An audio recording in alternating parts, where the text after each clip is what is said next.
3 KG মাছ আমি একলা কুটুম। 3 কেজি মাছ করতে কয় কেমন লাগে তুই জানো? তোর জাতি খারাপ, তোর স্বভাব এরম।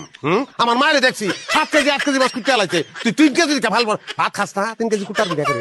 হ্যাঁ তোর মাছ তুই কিন্তু আমার অপমান করার চেষ্টা কিন্তু করতাছস। তুই আমার অপমান করার অসুবিধা, মাছটি অপমান করলি করে। তোর মাছ তুই কাইটা খা, কি মনে করছ আমি বুঝি না? যখনই তোর লাগে আমি কাইজা করি তুই গেছিস ছোট মাছ নিয়ে আস আমার এটা দা। এটা তো একটা শাস্তি দেওয়ার কৌশল, বুঝি না আমি? এই টাহাডি করতে টাহাডি খাবাই করি আমি, আমার খাবার চায় না, এটার কোনো দাম নাই না। তুই অলক্ষী, তুই অলক্ষী, তোরে ঘরেতে বাইর করানো লাগবো, তোরে ফিরিয়া বাইর করবো, নাহলে ঘরে লোক খাইবো না। খাইছি তোর একটা তুই আমার বাইক করে বল, আমার ঘরে বল, তোর আজকে স্যালেন্ডার আমি স্যালেন্ডার হচ্ছি, আমি স্যালেন্ডার। এই যে আমার হাতে কিছু নাই, স্বামী স্ত্রী নিজের মধ্যে মারামারি লাভ আছে? হ্যাঁ কোনো লাভ নাই। আচ্ছা বডিটা যখন লই আলছো, হ্যাঁ মাছটি কুটতে লাভ। মাছ কুটবাম আমি, তোরে কুটবাম।